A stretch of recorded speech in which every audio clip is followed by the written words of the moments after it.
สบายดีนักลงทุนเนาะหรือผู้ที่สนใจในการลงทุนทั้งหลายเนาะในประเทศลาวเฮาก็ดีหรือผู้ที่เบิ่งจากต่างประเทศก็ดีเนาะมื้อนี้ก็ถือว่ามีโอกาสได้มาอัดคลิปเนาะคลิปในมื้อนี้ก็เป็นคลิปขายหุ้นเนาะแต่ว่าก่อนเฮาจะมาขายหุ้นเฮามาเบิ่งกราฟพอร์ตของข้าพเจ้าเนาะ เห็นว่าจากที่ขึ้นจุดสูงสุดตอนนี้เนาะตอนนี้เป็น3ภูเขาใหญ่เนาะความอดทนคืออันดับ1เลยนะตอนนี้นะต้นขึ้นสูงก็บ่ขายเนาะตกลงมาลมลงแห้งเฮาก็ซื้อตืมแล้วก็ขึ้นไปอีกเนาะ3ภูเขาใหญ่เนาะซึ่งตอนนี้มันก็ยังลงอยู่แล้วเนาะก็ลงมาอีกเพราะว่าช่วงนี้ก็เป็นช่วงตลาดขาลงอะนะก็อนาคตมันก็อาจสิขึ้นอีกเนาะอันนี้ข้าพเจ้าบ่ได้เทรดเนาะบ่ได้ซื้อขายก็มีแต่ถือยาวจังซี่เนาะลงมาก็ถ้ามีเงินก็มีแต่ซื้อตืมถ้าขึ้นไปสูงก็มีแต่รอท่าเนาะรอท่าเงินสดไว้แต่ว่าในมื้อนี้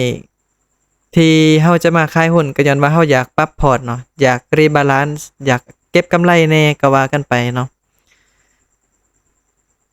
ด้นเติบบ่ได้ลงคลิปเนื่องจากว่าค่าลงฝึกงานแน่เวียกหลายแน่เนาะแต่ว่าตอนนี้ฝึกงานก็ถือว่าสำเร็จเนาะ2-3มื้อมานี่ก็ถือว่าป้องกันบทสำเร็จเนาะก็มีแต่ท่ารับใบประกาศปีหน้าอันนี้แม่นเรื่องราวของข้าพเจ้าบ่ได้ลงคลิปมาประมาณ5-6เดือนเนาะนี่ก็แม่นพอร์ตจากที่เคยขึ้นฮอด 15,000 นะตอนนี้ลงมาเหลือ 10,000 หรือว่า 10,000 เนาะกะไล่เป็นเงินกีบกับประมาณจากที่เคยขึ้นตั้ง300ล้านว่าซั่นซะตอนนี้ก็ยังเหลืออยู่200ล้านเนาะหายไปหลายๆล้านหายไปก็ย้อนว่าเฮาบ่ได้เก็บกันกำไรเนาะแล้วก็เปอร์เซ็นต์เนาะจากขึ้น120%พอร์ตนะพอร์ตรวมบวก120%ตอนนี้ก็ยังเหลืออยู่64%ถือว่าลงมาเกือบครึ่งหนึงก็ว่าได้เนาะกำไรก็จาก 5,000 จาก 6,000 เนาะยังเหลือแต่ 2,000 สำนั้นเพราะว่าตลาดขาลงนะมันติดลบแต่ว่าพอร์ตของคนอื่นที่เขามาประมาณ1ปีหรือหน่อยกว่า1ปีก็บางคนก็ติดลบเนาะแต่ว่าข้าพเจ้าลงทุนมากับเกือบ2ปีแล้วเนาะก็ยังบวกอยู่ก็ถือว่าดีไปเนาะที่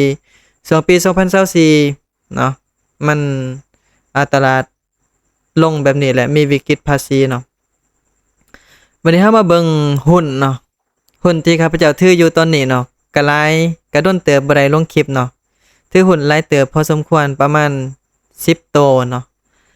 แต่ว่าหลายโตก็ยังติดลบอยู่เนาะที่บวกหลายๆก็มีแต่ Rocket Lab ตัวนี้เนาะบวกประมาณลงมาแหละเมื่อกี้นี่เห็นประมาณ 2,000 เหรียญเนาะนี่ก็ลงมาแหละอีกอันนึงก็มีแต่ Nvidia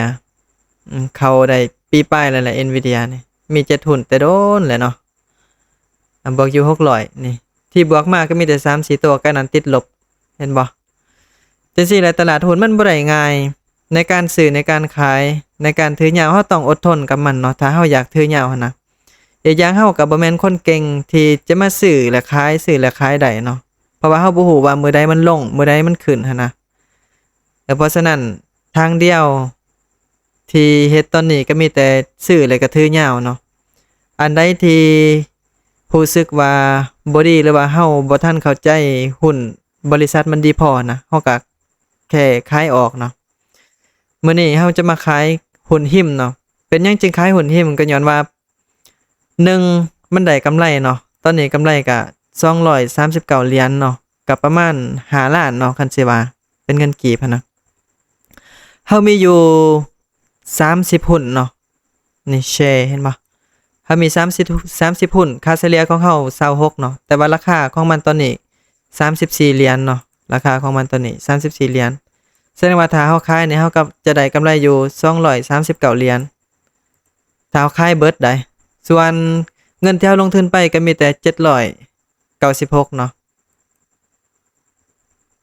คันเทียบใส่เปอร์เซ็นต์ที่มันกำไรเฮาก็มีแต่30%ถือว่าหลายเนาะ30%ถือว่าหลายถือมาดนเติบประมาณ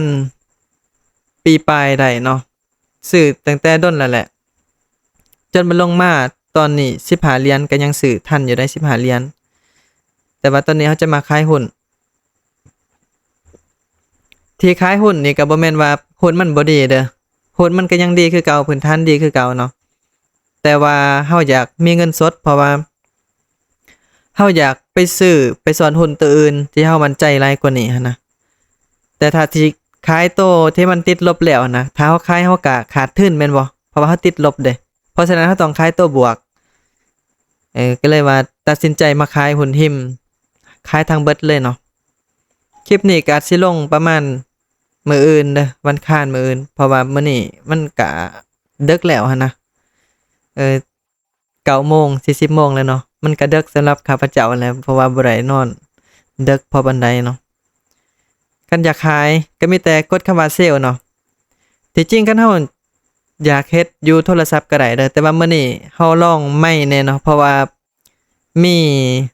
หมู่รุ่นอ้ายนะเพิ่นซื้อไม้มาให้เนาะเพราะว่าคลิปผ่านมาเฮาใส่สายซะเบาในการพากย์เสียงแม่นบ่มันก็สิมีเสียงรบกวนหลายแต่ว่าเพิ่นก็เลย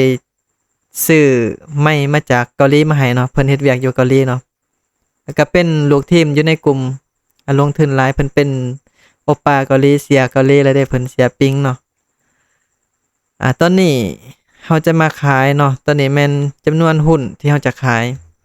เฮามี30หุ้นเนาะเฮาขายเบิด30เนาะส่วน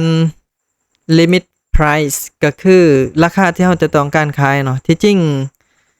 เฮาอยากขายราคา35หั่นนะแต่ว่าราคาตอนนี้มันอยู่ที่34.45เนาะเฮามากดใส่34.45เลย34.45เนาะเป็น limit order เนาะบ่ได้ยากดอกในการซื้อในการขายเนี่ยเฮาเฮ็ดแต่สำนี้ก็พอเนาะ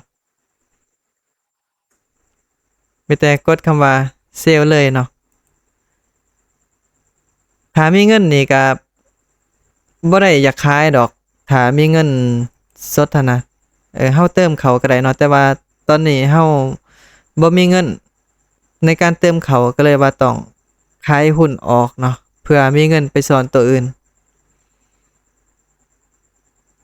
ตอนนี้มันลงมา39เนาะถ้ามันขึ้น45เฮามาเบิ่งพอร์ตคร่าวๆอีกเทื่อนึงขอคิด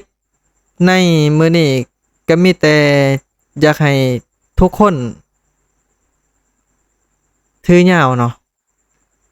เพราะว่าเฮาบ่ได้เก่งเฮาบ่ได้ฮู้ว่าตลาดมันสิลงสิขึ้นหั้นนะแต่ว่าในการถือยาวข้อเสียของมันก็คือเฮาต้องอดทนในการที่เห็นหุ้นเฮามันลบหั่นแหละอดทนให้ได้เนาะถ้ามีเงินสดก็เป็นอย่างดีเนาะถ้ามีเงินสดก็ดีไปเพราะว่าเฮาจะได้สอนเด้แต่นี่ข้าพเจ้าบ่มีเงินสดก็มีแต่หาเหรียญเนาะมันซื้อหยังบ่ได้อันนี้ก็คือข้อเสียเนาะก็มีแต่รออนาคตว่ามันสิขึ้นให้ได้ส่ำใดพอแน่นอนอยู่แล้วว่าข้าพเจ้าก็อายุยังน้อยเนาะยังมีโอกาสยังมีเวลาอีกหลายที่จะหาเบิ่งผลของหุ้นที่เฮาถือเนาะว่าอนาคตมันสิไปได้ไกลเท่าใดก็บ่ได้หวังว่ามันสิขึ้นทุกโตในนี้ดอกมันก็อาจสิมีบางโตที่ขึ้นให้เฮาสูงเนาะแล้วก็บางโตก็อาจสิติดลบอยู่แต่ว่าก็เสี่ยงไปหั่นแหละเพราะว่าเฮามักได้เฮาลงทุนเนาะก็ดีกว่าสิเก็บเงินไว้หลาๆว่าซั่นซะเฮามาลงทุนอย่างน้อยเฮาก็ได้เห็นว่ามันเติบโตได้ส่ำใดเนาะเส้นเป้าหมายของข้าพเจ้าคือเว้าไปแต่ละคลิปนั่นแหละว่าปีนี้เนาะท้ายปีนี้ให้มันได้ 15,000 เหรียญเนาะแต่ว่าตอนนี้มันมีแหละมันลงมา 10,000 เนาะปกติมันขึ้นฮอดแล้วได้ก็มีแต่ถ้าเบิ่งเดือน12ท้ายปีเนาะ 15,000 เหรียญในที่นี้ก็บ่แม่นว่าทั้งได้กำไรดอกมันก็รวมทั้งได้กำไรทั้งเงินต้นนำให้มันได้ 15,000 เหรียญอันนั้นแม่นเป้าของข้าพเจ้าเนาะเพราะว่าเฮางบหน่อยเฮาบ่มีเงินหลายเฮาก็ต้องอาศัยระยะเวลาในการเข้าสวยแน่เนาะก็อยากให้นักลงทุนเฮาหรือว่าผู้ที่สนใจในการลงทุนหั่นน่ะคันใดฮู้เกี่ยวกับการเงินหรือว่าลงทุนในหุ้นแล้วหั่นน่ะก็อยากให้พยายามตัดสินใจให้มันไวที่สุดเนาะเพราะว่า ต่อให้เฮาอ่านหนังสือหลายส่ำใดก็อย่าหรือว่าเฮาเบิ่งคนอื่นลงทุนหลายส่ำใดก็อย่าต่อให้เฮามีความรู้หลายส่ำใดก็อย่าถ้าเฮาบ่ลงมือเฮ็ดเฮาก็บ่ได้เนาะคือข้าพเจ้าศึกษาบ่ได้ดนได้ประมาณ3เดือนเนาะก็ตัดสินใจลงมาเฮ็ดเลยเสียเงินส่ำใดส่ำหนึ่งก็บ่เป็นหยังขอแต่เฮาได้เฮ็ดขอแต่เฮาได้เรียนได้ประสบการณ์เนาะทุกครั้งที่เฮาอยู่ในตลาดหรือว่าเฮาเข้ามาในพอร์ตเฮาก็มีบทเรียนของมันเนาะบ่ว่าจะเป็นหุ้นลบเนาะลบมาหลายเทื่อหลายมันเฮ็ดให้จิตใจของเฮาแข็งขึ้นเนาะเทื่อหน้าถ้ามันลบมีวิกฤตมาอีกเฮาก็บ่ได้ย้านบ่ได้สั่นมือใหม่ทำเบ็ดมันก็ย้านๆสั่นๆแน่แหละเพราะว่าย้านเงินหายเนาะแต่ว่าโดนไปแล้วมันก็สิ้นไปเองเนาะหลายคนก็เป็นจังซั่นเนาะคันได้ฮู้จักเกี่ยวกับหุ้นตัดสินใจแล้วเนาะคันมีเงินก่อนแห่งดีทำเบ็ดก็ว่าสิมา อันนี้แหละคราวเดียวเนาะว่าสิมาคิดคราวเดียวก็เว้ายาวไปก็อย่าและด้นเฮาบ่ได้ลงคลิปคนที่อยากเบิ่งก็มีคนที่บ่อยากเบิ่งดนก็มีเนาะอันนี้แม่นหุ้นหนึงที่ติดลบหลายเนาะเกือบ 40% ติดลบเกือบ300เหรียญ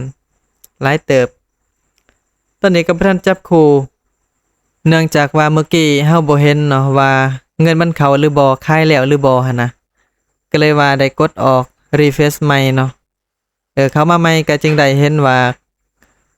หุ้นที่เฮาขายเมื่อกี้ก็ถือว่าขายสำเร็จเนาะกำไรที่เฮาได้ก็มี236เหรียญเนาะแล้วก็เงินสดรวมหมดก็มี 1,037 เหรียญตัวนี้นี่ก็รวมทั้งเงินต้นที่เฮาซื้อหุ้นตัวนั้นนั่นแหละกับเงินกำไรที่เฮาได้มามื้อนี้เนาะเป็นเงินลาวกำไรก็ประมาณ5ล้านกีบเนาะรวมทั้งทุนทั้งกำไรก็มี 1,037 เหรียญเนาะก็มีแต่รอท่าเบิ่งมื้ออื่นว่าเฮาจะซื้อหุ้นใดเข้ามาในพอร์ตเติมหรือว่าจะซ่อนหุ้นในนี้เนาะคลิปนี้ก็ถือว่าขอจบลงเพียงส่ำนี้เนาะขอขอบใจ